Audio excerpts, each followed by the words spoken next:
if you guys are interested, there was a PvP that lasted an entire hour that me and Light got to cast. It was Neeb and Gung Fu Banda on Eternal Empire, and that is on the CranKy Ducklings YouTube. Yep, it's all, the VODs are all there, the whole hour, and like that was just one game in that series. Like the series is longer than that. Like, yeah, the series is longer than that 1 hour game. Oh boy. But it was great. It was an experience that we had together. Like, yeah, it was an experience. Yeah, an hour-long game. That was my first, and it might be my only. I don't know. I hope not. But speaking of hour-long games, I that has nothing to do with this. I don't know if this game will be a long hour. Even though this player is really good, he could be cheesy. It could be macro. Spawning in the top right-hand corner, playing for Team Alpha X Latin America. It is DarkUnnamed.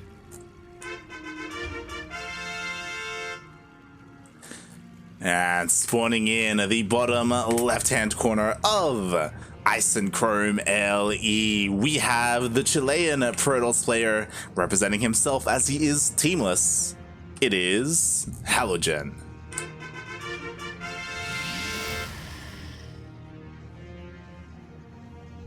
Man, there's been a lot of StarCraft going on lately.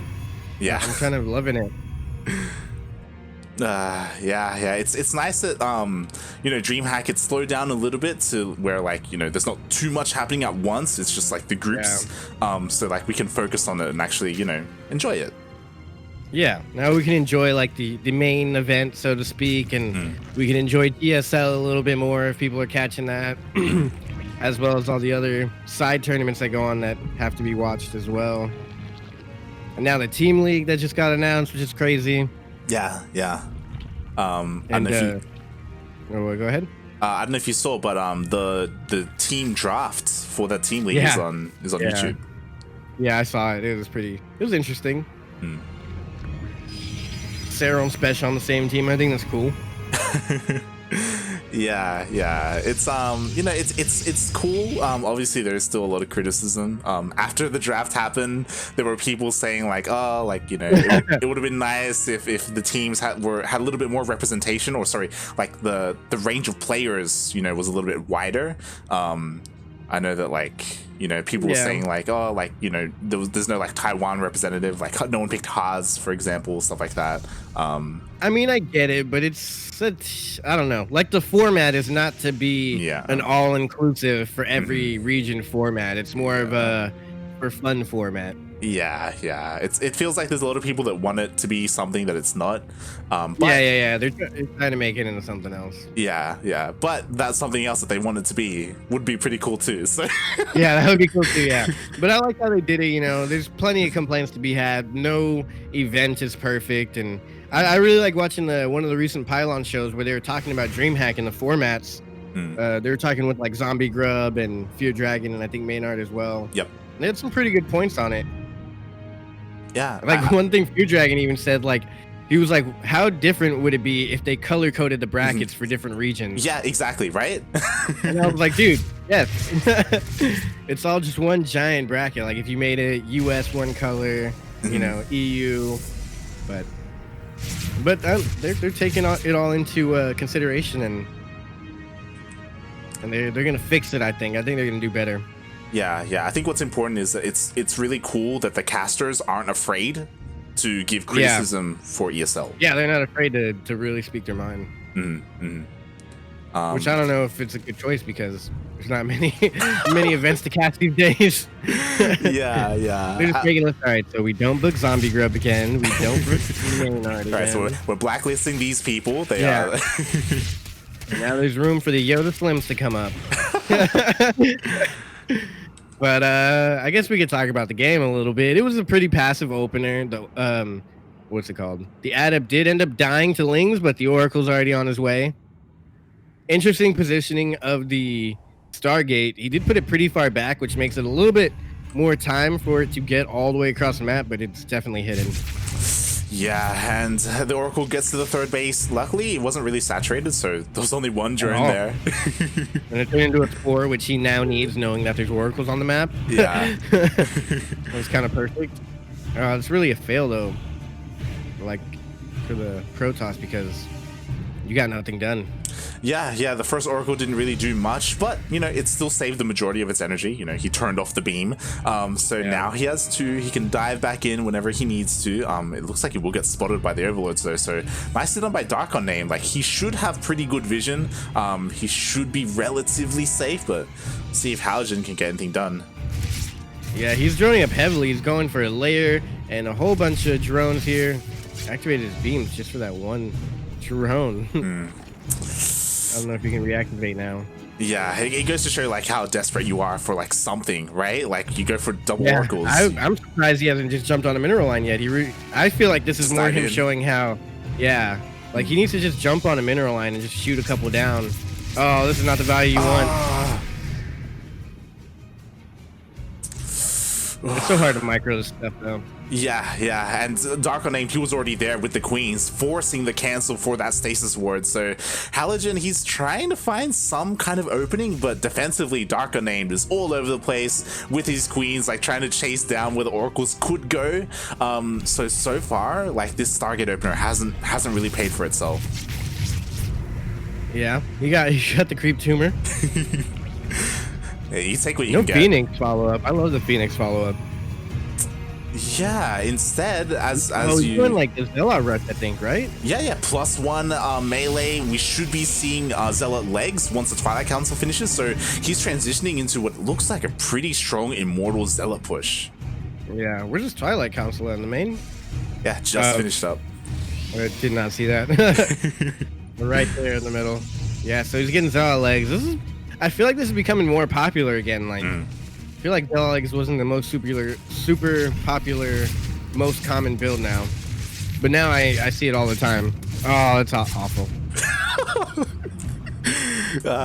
You hate it when that happens, right? Like every now and then. I hear the noise. I'm like, what am I attacking? Where are they at? And then I see it attacking my own building. I'm like, damn it. It's more embarrassing to just to your opponent if they see it. You're like, yeah, caught me slipping. Exactly. I think I'm tilted now. I'm not tilted. It was a misclick. I swear. And as you were saying, like, I feel like Adepts were like, you know, the thing, the big thing that everyone was going for the longest time. But now, you know, Zealots, they're getting a little bit more popular. Yeah, and I feel like it's not even due to like updates or the new meta, but it's just like a build becomes so common. You're like, I'm gonna be cheeky and not do the build that I'm supposed to do. Yeah. So it's not like Zealot legs wasn't good. People got infatuated with the adept push. Oop, good pick off there. Oh, nicely done. And yeah, like what you're saying is basically how like the metagame shifts, right? Like something becomes so popular that like Zerg players just get so good at defending against it, and sometimes they just blind like counter it. You know, like they just expect it. I do now. I just like blind counter Adepts and usually win. Well, now it's been kind of rough with this new Zealot stuff coming out. Yeah. I guess not coming out, but becoming popular again. But then, so it went from like a Ling Bane composition. They knew about the Adept, so people went heavy Roaches, and now that it's Adept Zealot, they're going Roach and Banes. Yeah, and I love this. Like DarkUnnamed, he's keeping the attention here in the middle of the map. Meanwhile, he's got a drop to the north and a drop to the south getting set up as well. He remembers that drop to the south. I don't think he's gonna pick those up. Oh, he did pick them up. Oh, he's going for it. He's going every mineral line at the same time. And he's attacking at the same time as well. Oh my god, I think everyone's gonna hit 4, go down 7. Now this one's coming in. 14? 16. Yikes. God, this, you know, sometimes when you see this going on and you can't really look at the mini map because you're microing so hard, when all said and done, you look at the map and you're like, wait, where are all my workers? Yeah, he went to all 3 mineral lines and pushed in at the same time. Like, this is one of those things that you see and you're like, I want to do this on the ladder, and you just and then you fail. But it's so cool to see. It's so cool. Yeah, it's so cool when it works. It's very satisfying. I think I played like one game in the past month of playing straight that I had like one good Ling run by, and the guy's like, where did my workers go? He asked me at the end of the game. I was like, run by. He's like, what? Did you Nidus me? Bane Lings drop? I'm like, no, just like this. Lings just run right in. That's the one downfall about Protoss is their door. I guess it's everyone, but you leave that door open, and you're pretty done for. Yeah, and Halogen's kind of getting pulled apart. Yeah, Lings are getting into the third base at the same time. Oh, the sentries go down. I like the splits, but it doesn't seem to be enough here. Not with this economy. He's not able to reinforce after losing half of his economy. GG is called. DarkUnnamed takes it.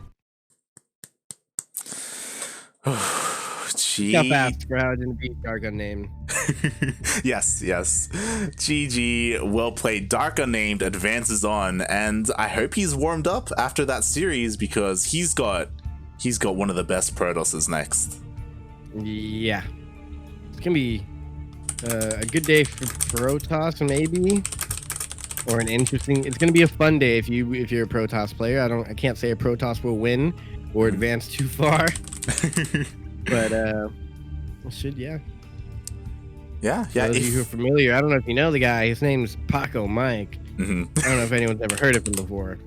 He's a small time player. I believe he's from Mexico. He's a bit of an up and comer, you know, like not a lot of people know him. He's a new guy on the block. Oh boy. No, but I do hope Paco Mike has been training hard and getting better. Yeah. Hopefully you've been tuning in, as you know, for some of the viewers. Paco Mike is part of a new podcast that started last week. El Prisma with a bunch of Latin American Protoss players.